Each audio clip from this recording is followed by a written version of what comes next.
dahil po sa ang nakatira ay hindi sagrado. Yun po ang kaya ang sabi niya, hinahanap niya. Pero dito po sa inyo pong nailagay na Guardians Unified Joint Alliance, tama? Joint Alliance.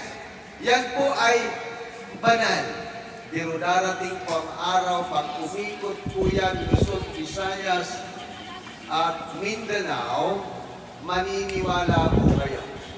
Magkakaroon naman po kayo ng pagsubok sa buhay. Ano po yung pagsubok na yan? Dahil kapag kayo po ay lumawak, hindi mo alam ang utak ni Tamson Escual. Hindi mo alam ang utak ni Sir Larry. Darating ang araw, magkakaroon naman po yan ng personal na interest. Tama hindi? Kasi ang lahat po sa